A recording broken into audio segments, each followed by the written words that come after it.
नमस्कार बच्चों, एडुविला point channel में आप सभी का स्वागत है। और आज हम करने जा रहे हैं कक्षा 9 के हिंदी सवैये के कार्यपत्रक संख्या 33 को।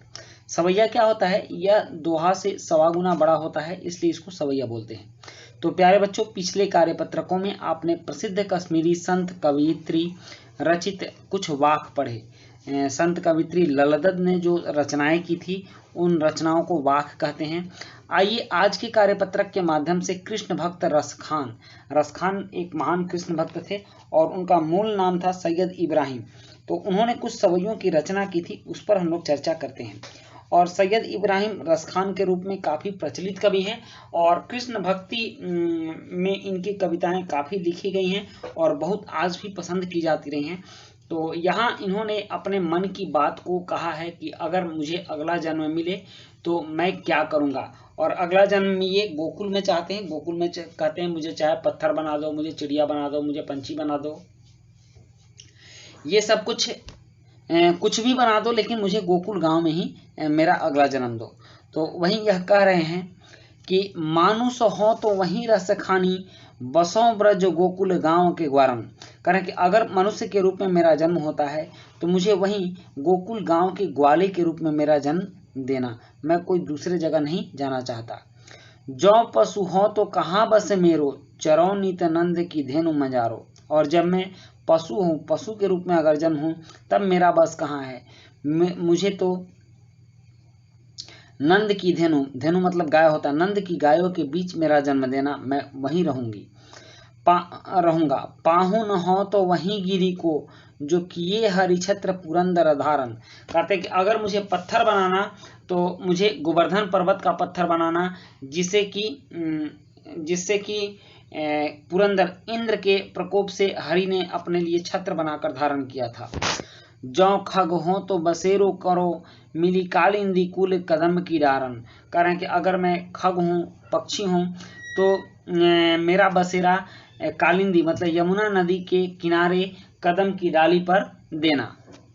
या लकुटी अरु कामरिया पर राजती हूँ पर को तजीरारो। कह रहे हैं कि उनकी लकुटी और कमरिया पर मैं तीनों लोगों के राज को त्याग सकता हूँ, मुझे और किसी चीज की आवश्यकता नहीं है।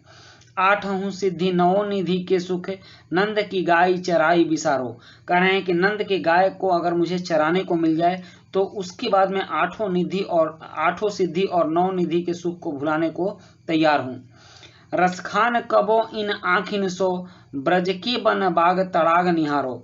कह रहे हैं कि रसखान इन आँखों से कब ब्रज मतलब वह गोकुल और जहाँ कृष्ण रहते थे वहाँ के वन बाग तड़ाग मतलब तालाब को निहारेंगे।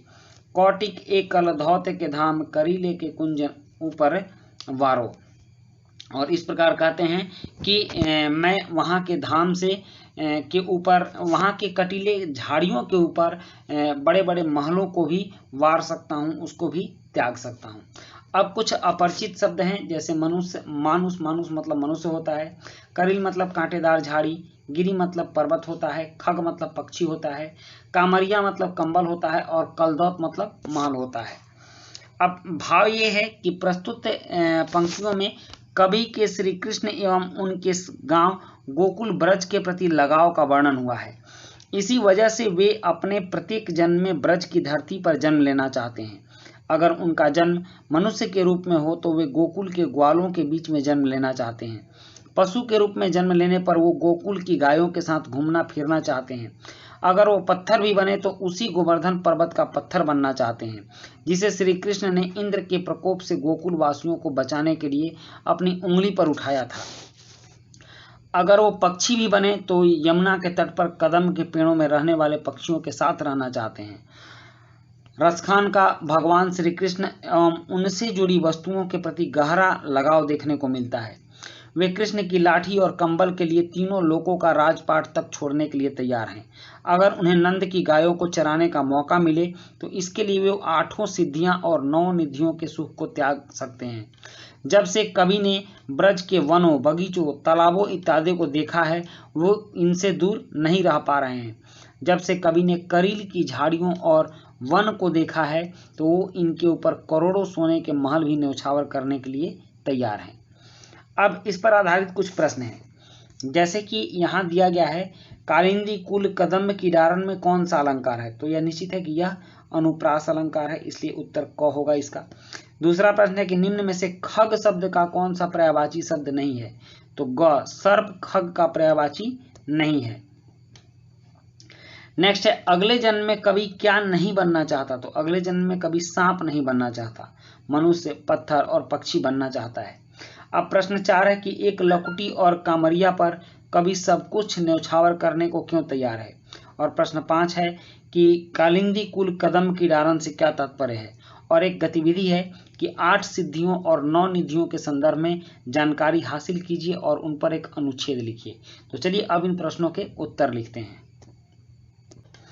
प्रश्न 4, एक लकुटी और कमरिया पर कवि सब कुछ निछावर करने को क्यों तैयार है। इसका उत्तर है कवि को कृष्ण की वस्तुओं से बहुत ज्यादा प्यार है। कृष्ण के वस्तुओं के आगे वह दुनिया के किसी भी रिद्धि सिद्धि को प्राप्त नहीं करना चाहता। यही कारण है कि वह लकुटी और कामरिया पर सब कुछ न्यौछावर करने को तैयार है। प्रश्न 5 है कालिंदी कुल कदम्ब की डारण से क्या तात्पर्य है, तो कवि कहना चाहते हैं कि यदि मैं पक्षी बनूं तो यमुना नदी के किनारे कदम्ब के वृक्ष की डाली पर मेरा बसेरा हो। और प्रश्न 6 है गतिविधि 8 सिद्धियां और 9 निधियों के संदर्भ में जानकारी हासिल कीजिए। तो 8 सिद्धियां इस प्रकार है अणिमा, गरिमा, लघिमा, प्राप्ति, प्राकाम्य, महिमा, इंसित्व और वसित्व।